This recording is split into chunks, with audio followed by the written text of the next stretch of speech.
अस्सलामुअलैकुम मेरी प्यारी यूट्यूब फैमिली को प्यार भरा सलाम। आज मैं आपसे इतनी ज़बरदस्त सी झटपट सी एक रेसिपी शेयर कर रही हूँ कि अगर आप ये बनाएंगे तो आपकी फैमिली में आपकी हो जाएगी वाह वाह। पर उससे पहले अगर आप मेरे चैनल पे न्यू हैं तो ज़रूर सब्सक्राइब कीजिएगा। आज मैं आपसे रेसिपी शेयर कर रही हूँ आलू अंडे का सालन। हाँ जी, बहुत ही ज़बरदस्त है और आप सब बनाते ही होंगे, पर आज मेरी रेसिपी से बनाएंगे तो आपकी वाह वाह हो जाएगी। एक पैन में हमने हाफ कप ऑयल लिया है और इसमें मैं 1 टेबल स्पून चिली पाउडर यानी पिसी लाल मिर्च का इस्तेमाल कर रही हूँ। यहाँ अपनी फैमिली के हिसाब से आप अंडे बॉईल कर लीजिएगा। हमारी फैमिली में अंडे थोड़े से कम खाए जाते हैं, इसलिए यहाँ पे मैंने 4 अदद लिए हैं, क्योंकि अंडे हो भी गए हैं बहुत महंगे। थोड़ा सा हौला हाथ रखिएगा। यहाँ पे 2 से 3 मिनट हमने जो है अंडे को लाल मिर्ची पाउडर में जो है हल्का सा फ्राई करना है। इससे क्या होता है, इससे टेस्ट बड़ा इन्हांस होता है। तो ये जो ग्रेवी के ऊपर जो खाते हैं ना, तो बड़े मज़ेदार लगते हैं। यहाँ पे 2 से 3 मिनट इसको मैंने फ्राई कर लिया था और इसको मैं प्लेट में निकाल के अच्छे से साइड में रख दूंगी। चलते हैं यहाँ पे अंडे आलू की ग्रेवी यानी कि मसाला बनाने के लिए। उससे पहले हमने सबसे पहले यहाँ पे प्याज को अच्छे से फ्राई कर लिया था और मैंने लगभग 2 अदद मीडियम साइज़ की प्याज ली थी और उसको स्लाइस करके उसको अच्छे से फ्राई कर लिया था। यहाँ पे जो है यहाँ पे कुछ लवाजमात हैं, जिसमें मैंने जो अभी प्याज फ्राई की थी वो इसमें ऐड करूँगी। लगभग वो प्याज फ्राई होके 1 कप हो गई थी। और उसके बाद यहाँ पे टमाटर लिया है, टमाटर भी चॉप करके। कुछ लोग नहीं डालते हैं, पर आप मेरी रेसिपी से बनाइएगा, ज़रूर मज़ा आएगा आपको। और यहाँ पे हाफ कप फिटी हुई दही लिया हुआ है और यहाँ पे मैंने लहसुन अदरक जो है क्रश करके डाल रही हूँ 2 टेबल स्पून। मुझे थोड़ा सा लहसुन अदरक जो है वो क्रश करके और फ्रेशली बहुत पसंद होता है। मैंने बहुत कम जो है वो पेस्ट इस्तेमाल करती हूँ। यहाँ पे इन सारी चीज़ों को अच्छे से हम जो है ग्राइंड करके आएंगे। तो देखें, ज़बरदस्त सा ये जो है ज़बरदस्त सा पेस्ट तैयार हो चुका है। और इस पेस्ट को जो हमने अंडे जो हमने जिस ऑयल में हमने फ्राई किए थे, उसी ऑयल के अंदर हमने इस पेस्ट को डाल देंगे।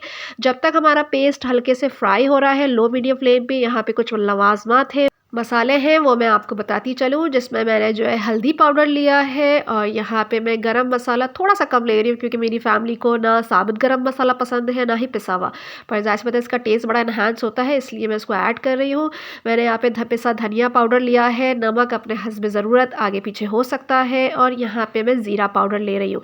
यहाँ पे मैं मेंशन करना भूल गई थी, पर मैंने डाल लिया था। पिसी लाल मिर्च अपनी टेस्ट अकॉर्डिंगली आप डाल लीजिएगा, क्योंकि हमने अंडे में जब फ्राई की तब भी तेल के अंदर थोड़ी सी पिसी लाल मिर्च ऐड की थी। यहाँ पे अच्छे से हम भूनेंगे, लो मीडियम फ्लेम पे हमने इसको भूनना है। और इसके साथ साथ हम आलू भी ऐड कर देंगे। आलू का जो साइज़ है आपने बहुत बड़ा नहीं रखना है और ना ही बहुत छोटे रखने हैं। मीडियम साइज़ के आलू रखने हैं, जितने अंडों का साइज़ होता है। उससे क्या होता है, बड़ा अच्छा लगता है टेक्सचर। आप जब सर्व करते हैं तो अच्छी लगता है। ऐसा नहीं कि आलू इतने बड़े और अंडे इतने छोटे लगे। तो यहाँ पे हमने थोड़ी देर इसको इतनी देर भूनना है कि इसका जो ऑयल है वो ऊपर आ जाएगा। लगभग 4 से 5 मिनट लगेंगे। और देखिए, ज़बरदस्त सा जो ऑयल है वो ऊपर आ चुका है और बहुत ही ज़बरदस्त सा कलर लग रहा है। 2 से 3 मिनट हमने इसको फ्राई करने के बाद अब इसके अंदर हम जो है पानी ऐड करेंगे, क्योंकि हमें आलूओं को गलाना है। हमारे जो अंडे थे वो तो ऑलरेडी गले हुए हैं, पर हमने आलूओं को गलाना है, तो इसलिए इसमें मैंने 1 कप पानी का ऐड किया है। लगभग जो है 10 से 15 मिनट में अच्छे से आलू गल जाएंगे। इसको लो मीडियम फ्लेम पे हम रख देंगे ढककर। जितनी देर आलूओं को पकने में लगती है, लगभग 15 मिनट के बाद जो है मैंने ढक्कन उठा के देखा था और ज़बरदस्त से जो आलू है वो गल चुके थे और ग्रेवी भी बड़ी ज़बरदस्त से ऊपर आ गई थी। जो उसको कहते हैं रोगा जो है वो अच्छा से ऊपर आ चुका है। अब हम इसके अंदर ऐड करेंगे अपने बॉईल किए हुए अंडे। और अंडे जो है अभी आप कट मत कीजिएगा जब सर्व कीजिएगा, जब कट कीजिएगा, वरना जो है वो ख़राब हो जाएंगे, बिखर जाएंगे। यहाँ पे जो है आपने अपने टेस्ट अकॉर्डिंगली, आपको चावल से खा रहा है उसके हिसाब से ग्रेवी रख लीजिएगा, और आपने रोटी के साथ खा रहा है उसके हिसाब से आप ग्रेवी रख लीजिएगा। यहाँ पे जो है मैंने हरी मिर्चें ऐड की है 2 से 3 अदद। उसको स्लिट कर दिया था, बीच में से कट कर लिया था और बड़ा खूबसूरत सा जो है फ्लेवर आता है हरा धनिये का, ये ज़रूर ऐड कीजिएगा। सबकी अपनी अपनी रेसिपी होती है, पर अगर इस रेसिपी से आप ट्राई करेंगे आप अपनी रेसिपी को भूल जाएंगे। ज़रूर मेरी बात पे यकीन कीजिएगा और ज़रूर ट्राई कीजिएगा। यहाँ पे मैं लो मीडियम फ्लेम पे इसको कुक करूँगी। जितनी मुझे इसकी कंसिस्टेंसी चाहिए उसके हिसाब से मैं ग्रेवी रखूँगी। यहाँ पे मैं जो ग्रेवी है वो चावल के साथ, बॉयल राइस के साथ मैं सर्व कर रही हूँ, इसलिए मैंने उसके हिसाब से ग्रेवी रखी है। ज़रूर ट्राई कीजिएगा और मुझे कमेंट में बताइएगा कि आपको इस रेसिपी से, अगर आपने ट्राई किया तो आपको कितना ज़बरदस्त सा फ्लेवर आया है। ज़िंदगी रही तो फिर आओगी बहुत सारी रेसिपी के साथ। जब तक अपना बहुत ख्याल रखें, खुश रहें और खुशियाँ बांटें। अल्लाह हाफ़िज़।